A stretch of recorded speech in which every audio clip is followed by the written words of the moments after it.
독립운동가 김구 선생님께서는 이런 말씀을 해주셨거든요. 내가 남의 침략에 가슴이 아팠으니 내 나라가 남을 침략하는 것을 원치 않는다. 네. 오직 한없이 가지고 싶은 것은 높은 문화의 힘이다라고 말씀을 해주셨습니다.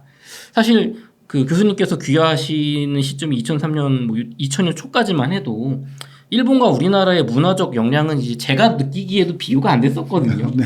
다 우리는 이제 수입하고 뭐 일본 만화 보고 그랬잖아요. 근데 교수님이 일본에 계실 때 과거에 막 8, 90년대 일본과 우리나라의 문화적 차이는 좀 어떻게 느끼셨나요? 일본에 사실 때는요? 제가 어렸을 때 문화라기보다 스포츠 문화 있잖아요. 네. 그거 보면 제일 한국인들이 굉장히 활약하고 있는 거예요. 예, 뭐 유명한 사람은 그 장훈이라든가, 네. 그리고 축구 선수 중에 굉장히 많은 제일교포가 그냥 일본 이름을 갖고 또 원래는 한국 사람이었는데 기파를 해가지고 일본 사람으로 네. 그런 분들이 많다라는 이야기도 많이 듣고 있었고, 프로야구 선수 중에서도 뭐 일본인으로 있지만 원래는 한국 사람이다. 그런 분들이 굉장히 많았고요. 그리고 가수라든가 배우 그 굉장히 예를 들면 가찬력이 있는 가수, 네. 그거 보면 제일교포예요. 아, 그렇군요. 예. 그리고 배우 아주 연기를 잘한다. 혹은 굉장히 키도 크고 일본인답지 않게 여성이라고 하면 굉장한 좀 미인이다. 이런 표현하면 뭐 조금 그렇지만 그래도 좀 일본인처럼 안 보인다. 그런 사람 알고 보면 제일교포예요. 그러니까 저는 언젠가는 이러한 문화적인 힘이 크게 나오지 않을까. 사실 욕토산 아시잖아요. 네네네. 욕토산 뭐 북한 사람이잖아요. 네. 제베다를 아시죠? 그쵸, 그쵸. 일본에서는 오야마 마스타츠예요. 극진 가라데. 예, 극신 가라테. 다 일본인으로만 알고 있었거든요. 네. 근데 그 이후에 욕토산도 제베다르도 한국 사람이었구나. 이거는 당시 일본 사람들 볼 때 다 두 사람 다 슈퍼맨이거든요. 예. 그 정도로 굉장히 이제 권위 있고 유명한 네. 존경받는 분이셨는데 알고 봤더니 한국인, 뭐 북한 사람.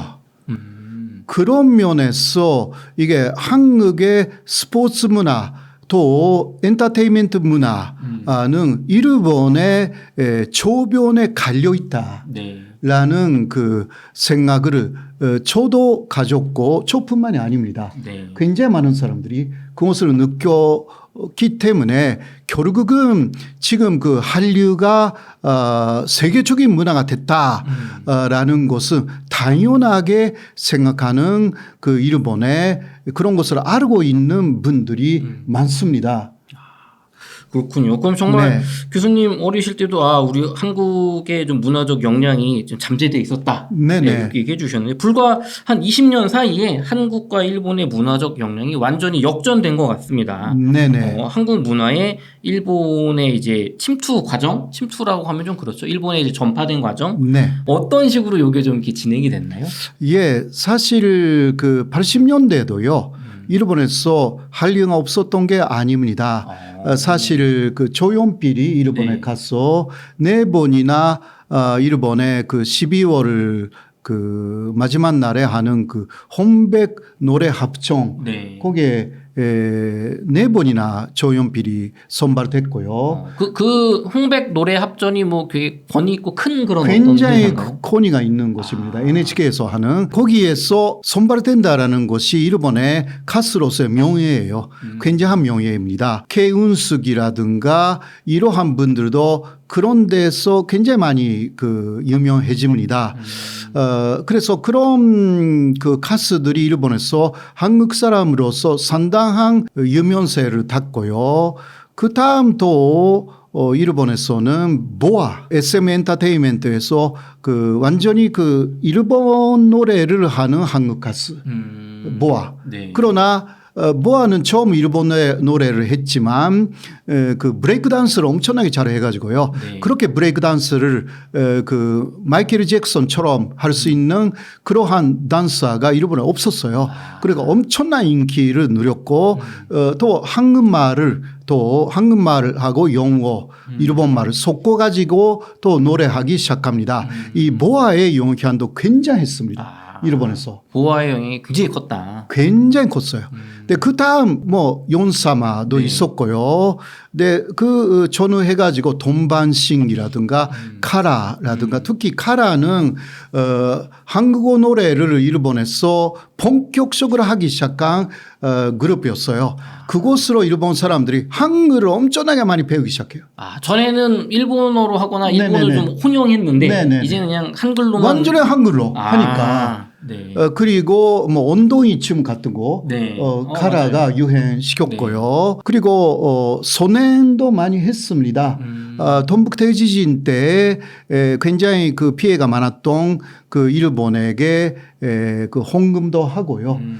카라가 그 굉장히 그런 면에서는 그 일본 사람들의 사랑도 받았습니다. 돈반신기는 그 실력으로 네. 이렇게 노래를 잘하는 게 한국 사람이구나라는 것을 알려줬고요. 그다음 그룹들이 많이 건너가잖아요. 네. 그 소녀시대, 네. 소녀시대가 일본에서 그 처음 그 모습을 선보였을 때는 일본 어른들이 깜짝 놀랐어요. 왜 깜짝 놀랐나요? 2.0밖에 들어가지 않는 네. 그러한 쇼케이스라는 조그만 홀이었는데 네. 2만 명 이상의 일본인들이 왔기 때문에.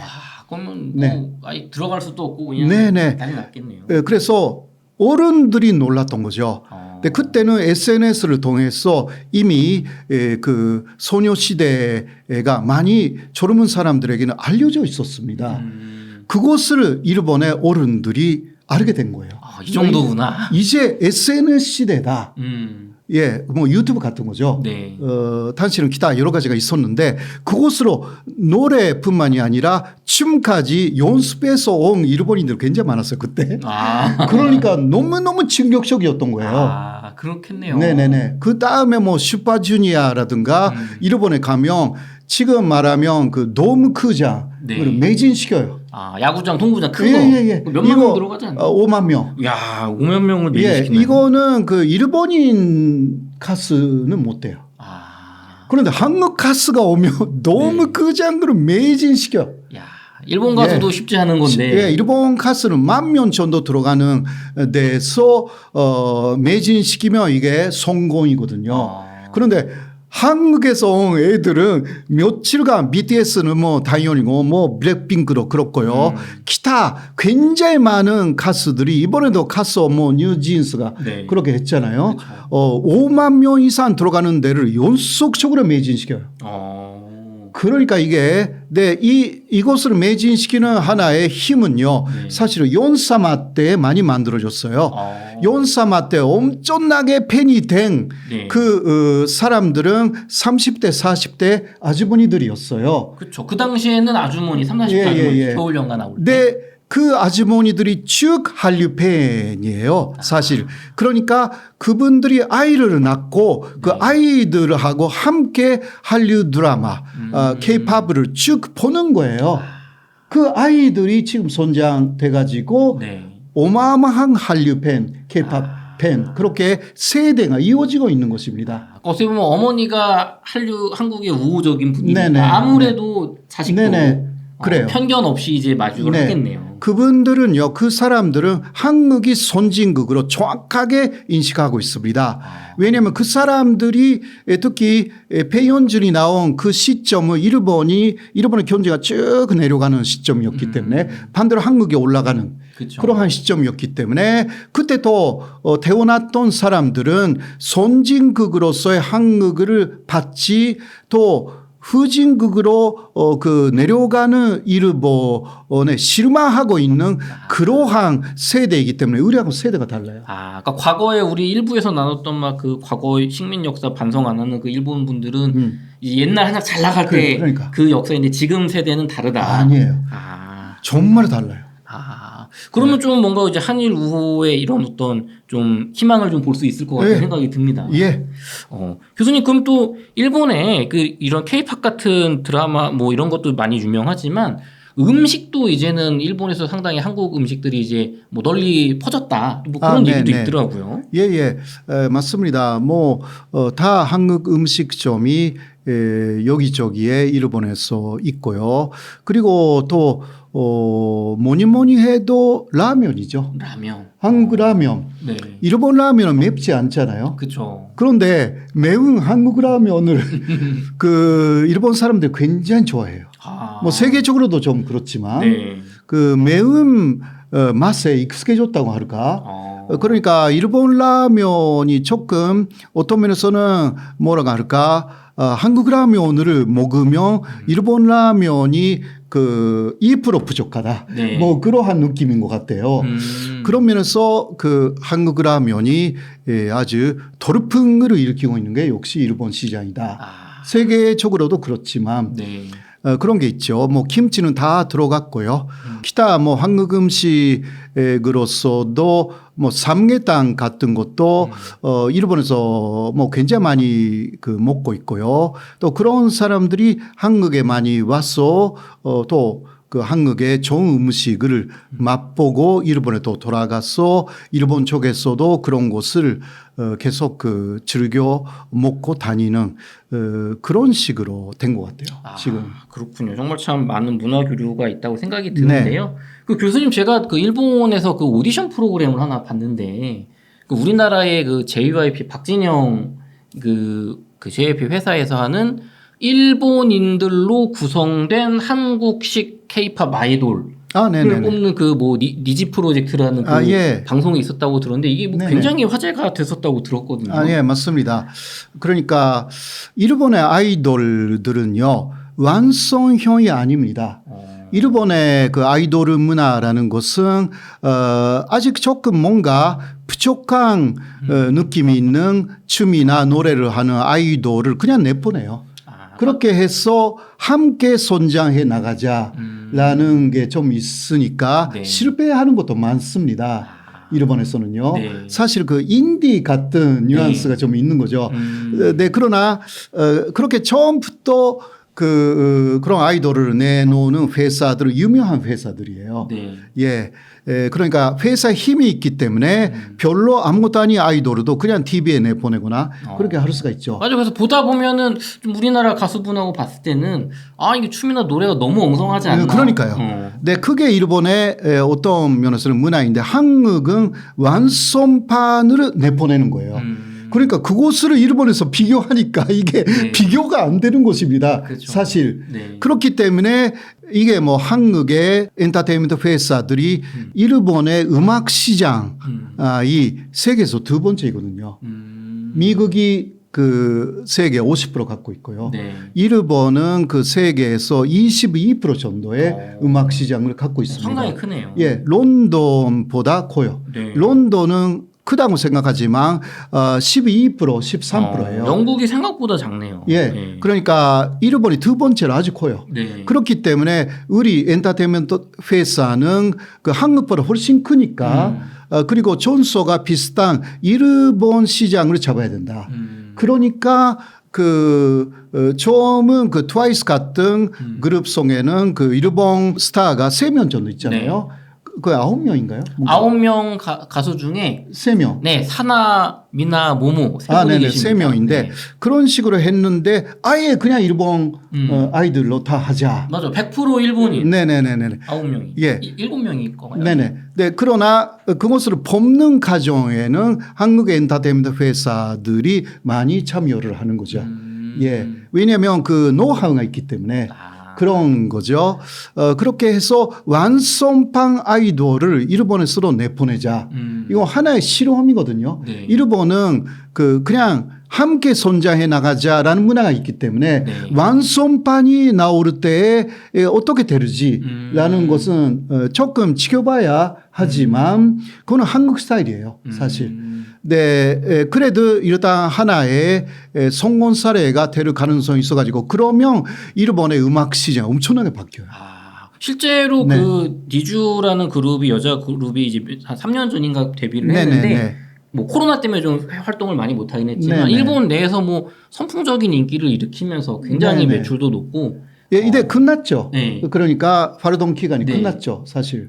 그렇죠, 그렇죠. 근데 이제 네. 지금은 뭐 이제 또 세계적인 진출을 한다고 하면서 다시 한번 네. 그러니까 시즌 2가 네, 시즌 2로 되는 거네요. 또 남자 그룹도 하고 다양하게 하고 네, 있는 것 같습니다. 네, 네. 그럼 교수님 지금 얘기를 들어봤을 때 어쨌든 한국식으로 일본이 지금 아이돌을 만들었다는 거잖아요. 네네. 근데 과거에 제가 느끼기는 일본 분들은 한국 하면 이제 무시하고 우리께 최고지 하면서 이런 시도 자체를 안 했을 것 같은데 네. 이제는 좀 많이 좀 바뀌고 있는 건가요? 많이 바뀌었죠. 아, 왜냐하면 그거는 세계적인 그 K-팝 그리고 한류 자체의 성공이죠. 예. 그러니까 일본은 해외에서 한국이 다 성공해 나가니까 예를 들면 카타르 월드컵에서 BTS의 그 가수 맞아요. 누구였지? 공연했잖아요. 예. 이게 초청돼 가지고 이게 주제가도 부르고 그러잖아요. 그렇죠. 그거는 일본은 굉장히 부러운 거잖아요. 배 아프죠. 배 아프죠, 사실. 네. 그러니까 이거 한국을 절대 무시를 못한다. 그리고 드라마도 그래요. 드라마도 왜 한류 드라마 혹은 영화가 세계적인 상을 계속 받고 넷플릭스라든가 네. 뭐 디즈니라든가 기타 여러 가지 거기서 어마어마하게 성공하느냐라는 것을 또 연구를 해요, 일본 사람들이. 우리 왜 저렇게 못하냐? 네. 연구를 했더니 한국에는 대학교에 80개 정도 영화예술학과가 있다. 일본에 그런 거 없거든요. 그런 게 없군요. 없어요. 의외네요, 되게. 그러니까 논리적으로 네. 엄청난 차이가 있대. 그래, 음. 일본에서도 그러한 영화예술계를 가르치는 데가 없는 게 아니에요. 그냥 대학교 아니에요. 네. 그냥 그 일본에서 말하는 전문학교. 전문학교. 그냥 뭐 연기학교. 네네네. 그러니까 그냥 돈을 내면 그냥 학원 같은 느낌. 수료할 수가 있는 네. 그러니까 아주 열심히 학위를 받으면서 가는 그런 데가 아니에요. 그리고 일본이 그것으로 연구를 했더니 바로 드라마도 원씬이 다 계산되어서 만들어져 있다. 씬 하나하나에 예. 뭐 또 동작이나 소품 배치가 다 계산되어 있다, 모든 게 우리나라는. 계산되어 있다. 한국이. 그것으로 일본을 발견을 해요. 그러니까 세계화가 된다. 그렇게 이해를 했어.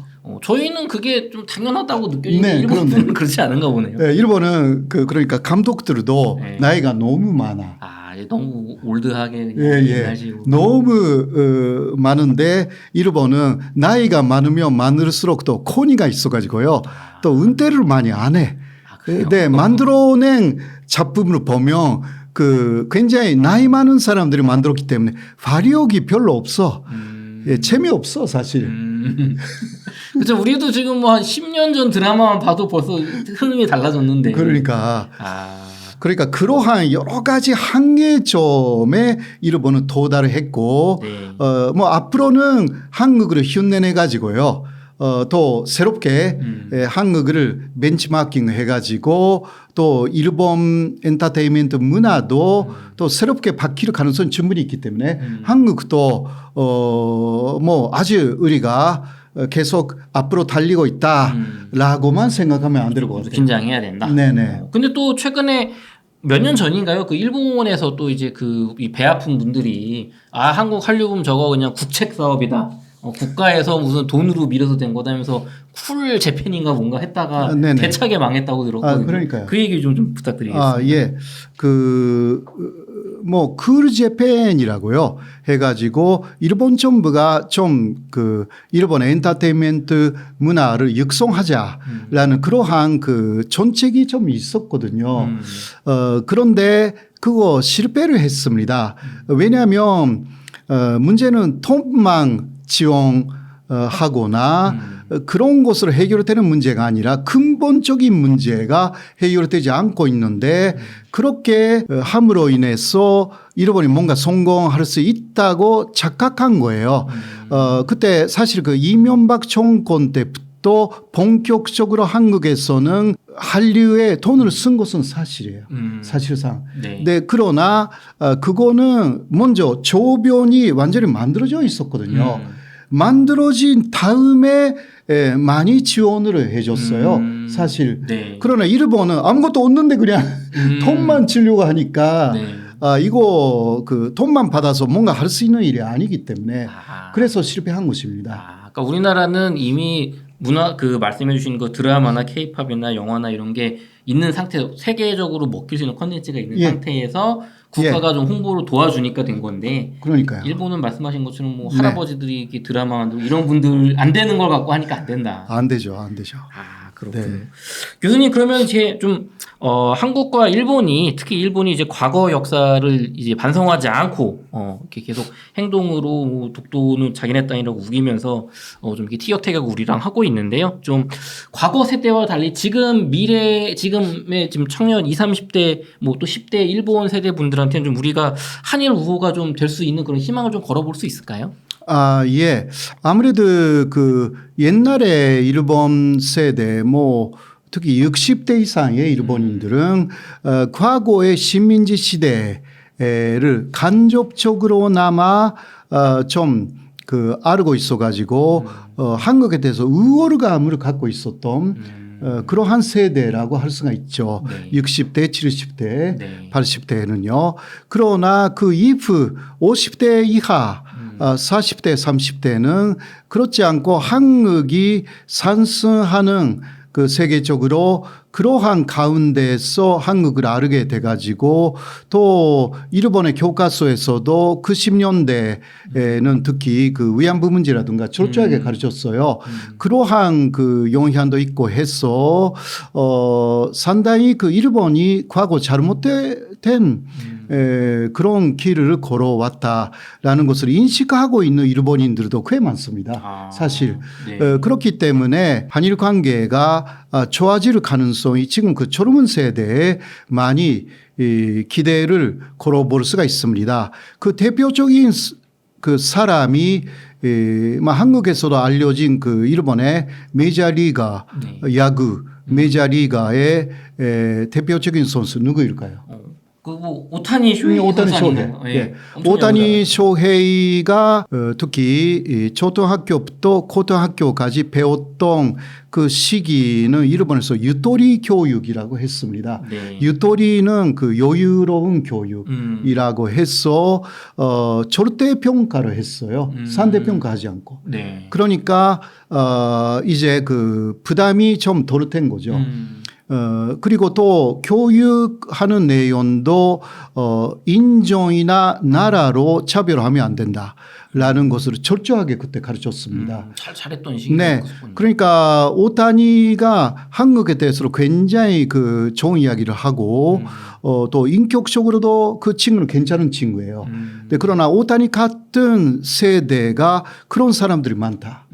그리고 그 이후는 그 기조를 일본은 크게 바꾸지 않았습니다. 네. 물론 그 역사 교육에 있어서는 독도는 일본 영토라든가 이런 것은 다시 부활시켰지만 네. 아베 정권이 돼가지고요. 예. 네, 그러나 다른 부분은 좀 유지하고 있어가지고요. 네. 그런 면에서는 그 그래도 서로 대화할 수 있는 그 특히 2000년 이후에 교육을 받은 세대 그 이후의 세대는 괜찮은 거 아닌가. 한일 관계가 또 그러한 젊은 사람들을 중심으로 그 재편이 되면 좋겠다. 저는 그렇게 생각합니다. 알겠습니다. 그래서 일본 그 국민 세대도 좀 달라지고 있습니다. 네네네. 또 교수님도 한국에서 많은 활동 통해서 좀 이런 역사 인식에 이걸 넘어서는 네네. 진정한 한일 우호로 갈 수 있는 역할을 해주시길 기대하겠습니다.